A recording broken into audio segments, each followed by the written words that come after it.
Wir sind Silvia und Chris von Wohnmotraum und sind seit 4 Jahren stolze Besitzer eines Wohnmobils. Und wir berichten von unseren Reisen. In dem heutigen Video zeigen wir euch, wie man mit einem Almtaxi von A nach B kommt. In unserem Fall zum Karlser Tauernhaus, vorbei an schönen Almen. Unserer Tour zum Dorfer See, der Wollkopfkratzdistel, unserem treuen Begleiter und unserem Campingplatz. Nachdem es stundenlang, auch nachts in Matrei geregnet hat, fahren wir nun in das Karlser Tal.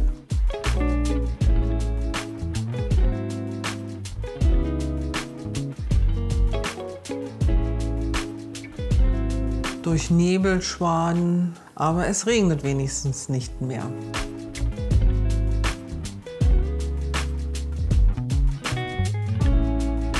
Eine richtige Wetterbesserung ist eigentlich nicht in Sicht. Wir brauchen also Geduld. Wir sind jetzt im Ort Karls angekommen.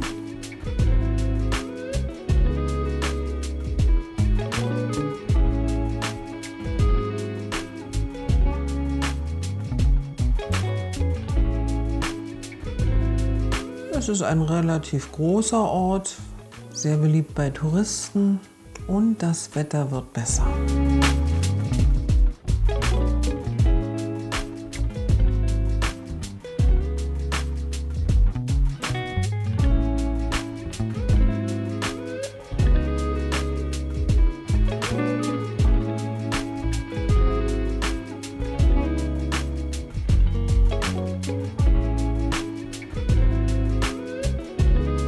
Unser Campingplatz liegt etwas außerhalb von Karls, aber gehört letztendlich noch dazu. Und wir haben reserviert.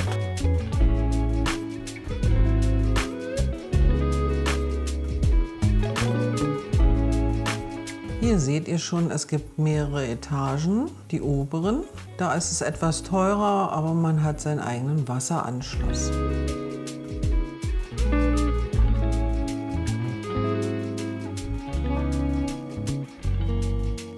Der nächste Tag zeigt sich mal wieder nicht so schön. Wir stehen erstmal im Regen. Es schüttet. Genau, wir müssen also unsere Tour ins Dorfer Tal etwas verplanen. Aber der nächste Morgen, der ist schön. Endlich wieder schönes Wetter und wir sind unterwegs ganz früh ins Dorfer Tal und zum Dorfer See. Wir sind 2000 Meter Höhe. Genau. Das ist traumhaft. Schön kühl noch, tolles Licht. Und weil Silvia sich leider vor ein paar Tagen einen Zeh gebrochen hat, mutmaßlich,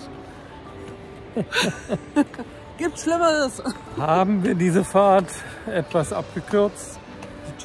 Die Tour etwas abgekürzt, genau, die Tour haben wir etwas abgekürzt, denn es gibt einen ganz tollen Service hier in Österreich. Es gibt die sogenannten Almtaxis. Genau.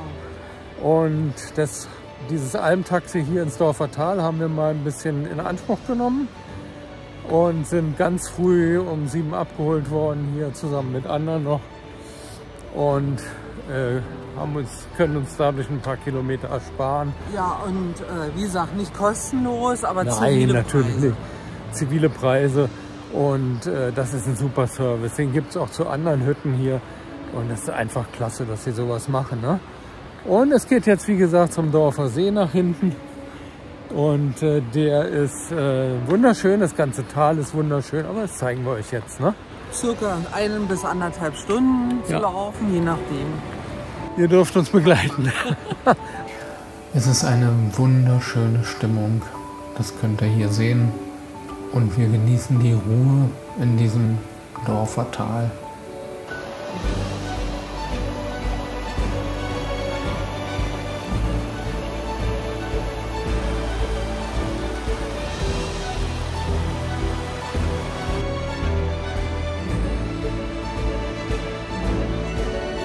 Wir machen uns jetzt auf, den Weg zu beschreiten, der nicht sehr lang ist, aber einige Höhenmeter sind zu überwinden. Ich glaube fast 200.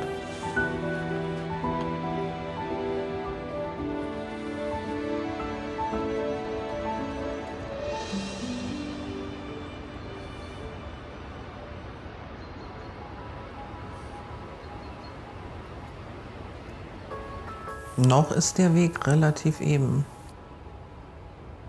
Ein wunderschöner Weg mitten im Nationalpark Hohe Tauern. Und ja, wir sind richtig happy, dass wir das hier machen können.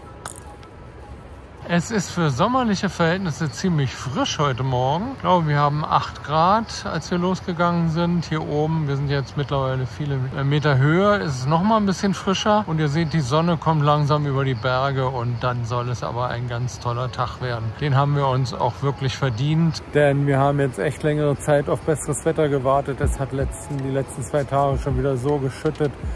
Unser Campingplatz, den wir euch ja auch vorstellen, der Boden ähnelt eher einem vollgesogenen Schwamm, die Wiese, und wir hoffen, dass wir da auch wieder runterkommen. Aber der Betreiber hat wohl einen Trecker, mit dem er die Leute schon reihenweise rausgezogen hat. Okay, jetzt werden wir erstmal die Tour genießen und schauen weiter.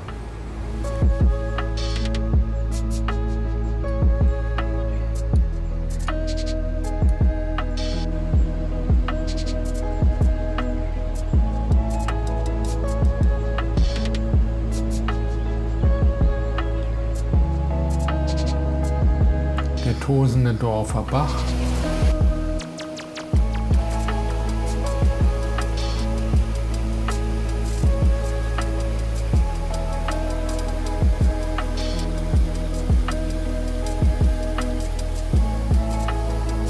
Und es geht weiter durch Wald. Ja, das sind auch wieder Lärchen und Zirben.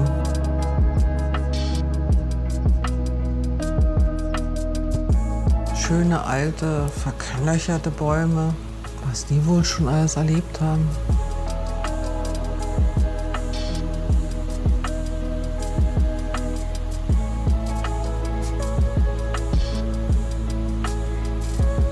Der Weg geht über Stock und Stein, wie man so schön sagt. Ihr seht schon Felsplatten, aber die Umgebung, die Aussicht ist einfach traumhaft.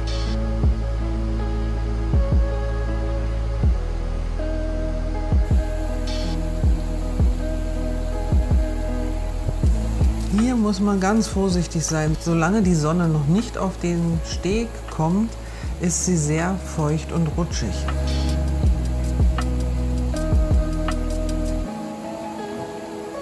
Der Dorfer Bach, der geht ja später in den Karlser Bach über und er entwässert ein Gebiet von 166 Quadratkilometern.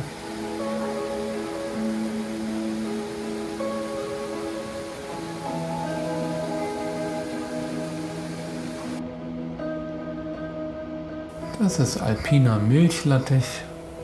Hauptsächlich am Bach entlang, ne? Ja.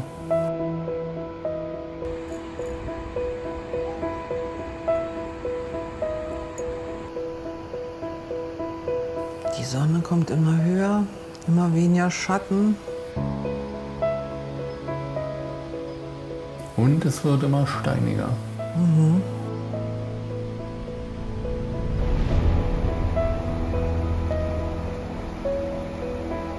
Da zeigen sich schon die ersten Ausläufer des Blockfeldes.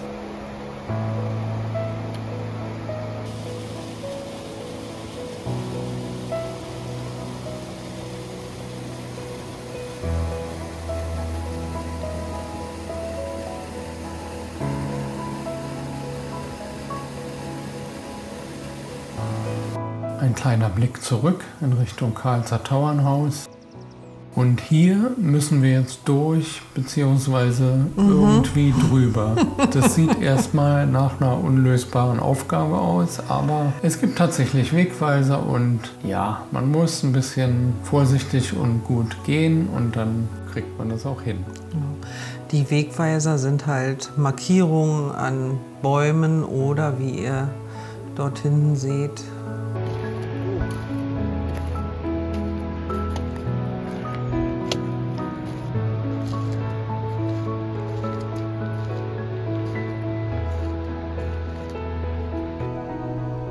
Flechten sind an allen Steinen vorhanden, weil die Luft da einfach super gut ist.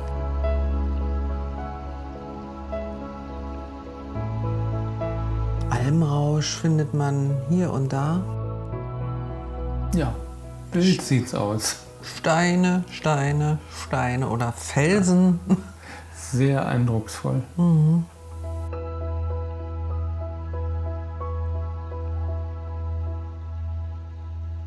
Wir haben keine Ahnung, wie viele Höhenmeter das jetzt nochmal waren. Aber egal. Ich bin unheimlich stolz, dass Silvia dabei ist. Ach Quatsch.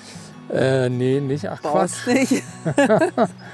Denn hier über Stock und Stein, das ist echt eine Herausforderung. Und ich kapituliere jetzt, Ja.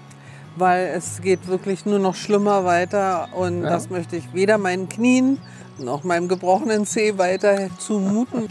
Ich warte hier, habe einen wunderbaren Blick ins Talende. Ja. Kann auch den Dorfer See schon sehen. Genau. Das reicht mir. Ja. Und ich glaube, es sind nicht mehr als 200 Meter so circa. Aber dieses Tal, das ist einfach gigantisch schön. Also wunderschön reicht hier schon gar nicht mehr. finde ich. Dieses Tal ist gigantisch schön, wenn man hier hochkommt. Mittlerweile, die Bäume werden ja immer weniger. Lärchen und Zirben wachsen hier noch. Die Murmeltiere rufen. Genau, die Murmis. Und also was ich sagen wollte, bis kurz hier vor, so, ich würde es schon mal Baumgrenze nennen, da ist das Dorfer Tal eine Üppigkeit. Es blüht und wächst und gedeiht. Wunderschön. Und Tannenheer. Gigantisch. Tannenheer haben wir auch noch Tannenheer gehört. haben wir auch gesehen. Traumhaft. Und vor allen Dingen ist alles noch viel schöner, wenn man sich vorstellt, dass die Energiewirtschaft vor 30 Jahren oder so die Absicht hatte, dieses ganze Tal, das ja zum Nationalpark Hohe Tauern gehört. Und jetzt sind wir hier an dieser Stelle gerade schon in der Kernzone, also in der höchsten Schutzzone, dass dieses ganze Tal einer gigantischen Staumauer, genau, 220 Meter hoch, die Staumauer, sollte hier alles aufgestaut werden und das ganze Tal sollte unter Wasser verschwinden. Und ja, seht selbst, das wäre ein Furchtbar. Frevel gewesen. Furchtbar. Viele, viele Frauen, muss man sagen, hauptsächlich die Karlser Frauen, haben sich dagegen ausgesprochen. Natürlich auch die Männer. Klar, es gab eine Volksabstimmung. Die wollten alle nicht, dass dieses Kraftwerk, dieser Staudamm gebaut wird. Aber es waren dann die Frauen, die sich wohl noch mehr engagiert haben. Und dann auch 2 Politikerinnen, namhafte. Und so hat man es tatsächlich geschafft, das zu verhindern. Es ist so toll. Zum Glück. Ja. Also, sodass wir das heute genießen können. Und wir sind ja. Und ihr auch, wenn ihr hierher und ihr kommt. auch, ja. Aber ist schon Stiefel? Aber unbedingt, meine Stöcke liegen jetzt darunter. Ja, genau. Unbedingt Stöcke mitnehmen. Ja, die komplette Ja. Ausrüstung, Bergschuhe. Genau. Und vielleicht seid ihr noch ein bisschen besser zu Fuß als wir. Dann schafft er das auch. Aber es ist einfach. Gute Trittsicherheit ist ja, schon. einfach gigantisch. Ja. Wir haben es ja schon mal gesagt, wenn nicht jetzt, wann dann? Ne? Also wenn wir jetzt überlegen, wir werden noch älter, Oh ja. dann wäre es das nicht mehr, hierher zu Nö. wandern. Vielleicht kommen noch ein paar andere Ersatzteile dazu und dann geht's gar nicht mehr. Unten waren die, wie heißt der, die Bergrosen, wie heißt die wirklich? Almrausch. Almrausch, also unten hat er nicht mehr geblüht. Orchideen haben wir noch blühen sehen. Und hier oben, so an, wir sind jetzt an die 2000 Meter, da sieht man auch noch blühende Alpenrosen. Und da ist es einfach schön, Ja, wunderbar. traumhaft. Und auch ganz alleine. Denn wie gesagt, wir haben uns ja um 7 hier bis zum Karlser Tauernhaus fahren lassen. Also wie gesagt, für 14 € ja.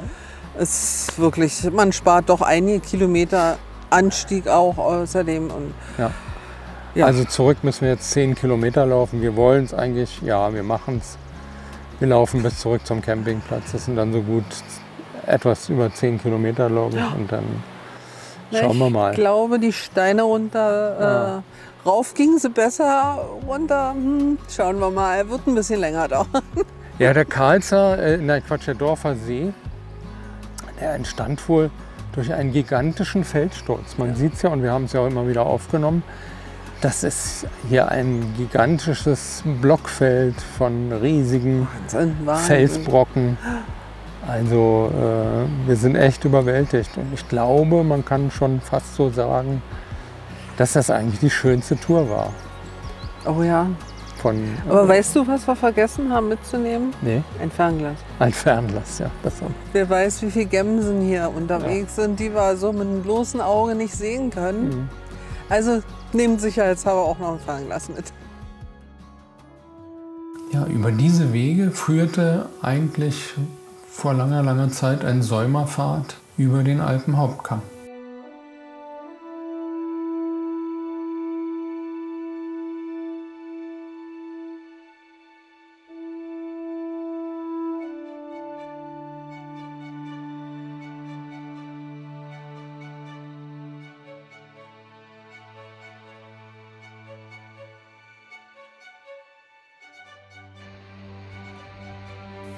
Der Dorfer See liegt einfach traumhaft.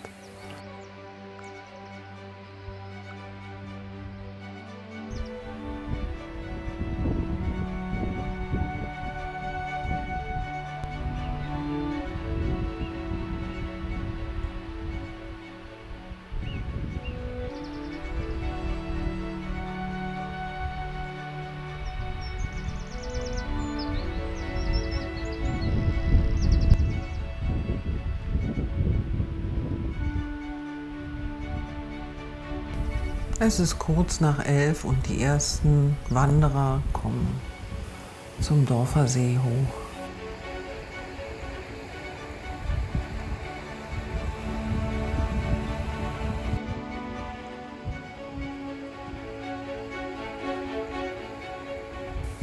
Eine Traumlandschaft. Und wir machen uns langsam auf den Weg zurück. Und es bewölkt sich etwas.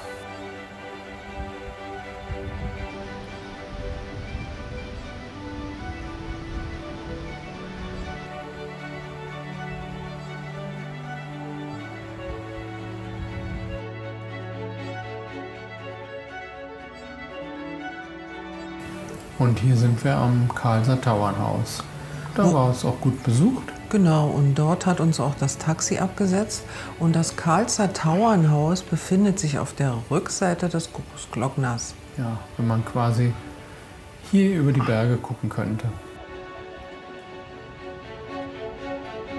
Wollkopfkratzdistel ist sehr beliebt bei den Insekten, muss wohl ganz lecker schmecken. Ja, genau. Fanden wir sehr faszinierend, konnten wir gar nicht von ablassen.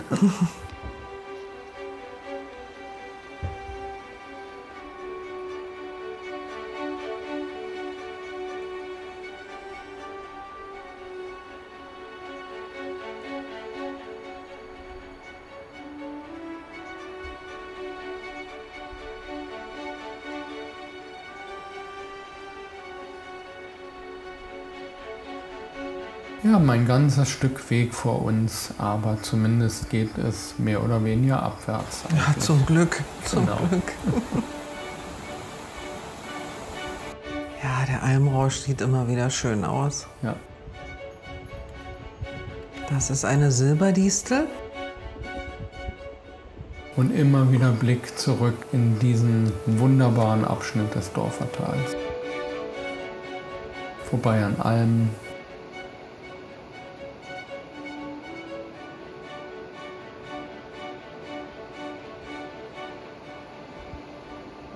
Die gegenüberliegenden Hänge sehen ja auch sehr imposant aus.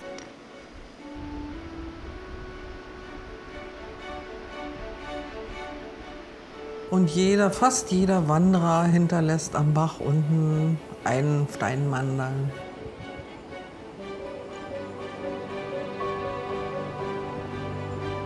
Und dann können wir uns auch die Daberklamm ansehen.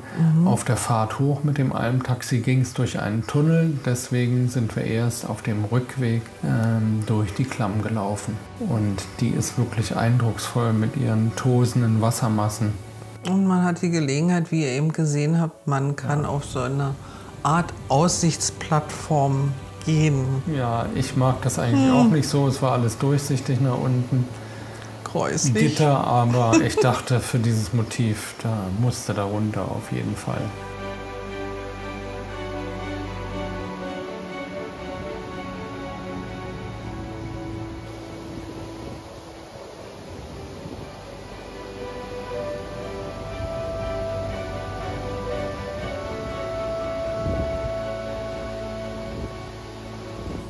Und zurück geht's hier an so einem, in den Abhang gehauenen Weg. Genau, das fand ich schon furchtbar genug. Aber muss man gesehen haben. Also wenn ihr... Ja, unbedingt. Ja, kommt ihr da vorbei. Was, wie gesagt, wenn man Höhenangst hat, ist nicht so toll. Ein treuer Begleiter, der hat sich dann bei mir erst auf die Hand und dann auf die Schulter gesetzt und war doch sage und schreibe 30 Minuten an dieser Stelle.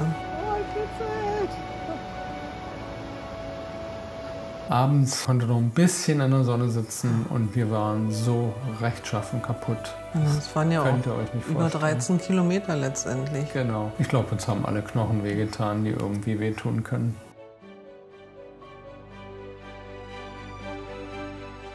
Hier seht ihr das Sanitärgebäude. Das ist die Rezeption. Hier könnt ihr kleinere Mengen Wasser holen. Das sind die Toiletten. Das Toilettenpapier steht nur da für den dortigen Gebrauch. Bitte nicht mitnehmen. In der Toilette befinden sich 2 Waschbecken. Im Duschraum befinden sich 4 Duschkabinen, die viel Platz eigentlich bieten. Und 3 offene Duschkabinen. Gegenüber befinden sich, ich glaube, es waren 2 Kabinen mit Waschbecken, die ihr verschließen könnt. Und 2 weitere Waschbecken, die halt offen sind. Das ist unter anderem die Auffahrt zur oberen Ebene, wo die etwas teureren Plätze sind. Hier sieht man es links nochmal, ne? Genau, die haben auch ihren eigenen Wasseranschluss. Neben der Rezeption geht eine kleine Treppe nach oben, weil ihr ja schließlich auch die anderen Räume benutzen wollt. Das ist die Küche. Hier habt ihr die Möglichkeit, euer Geschirr unter anderem abzuwaschen. Daneben ist ein Waschraum mit 3 Waschmaschinen und einem Trockner. Und ihr könnt die Wäsche auch von Hand waschen. Dort sind Trockenständer und auch noch so ein Tumbler, damit ihr die richtig schön trocken bekommt, die Wäsche. Das ist ein Trockenraum, wenn ihr in den Regen gekommen seid und die Schuhe und eure Sachen nass sind. Hier könnt ihr Frischwasser entnehmen. Hier ist die Grauwasserentsorgung.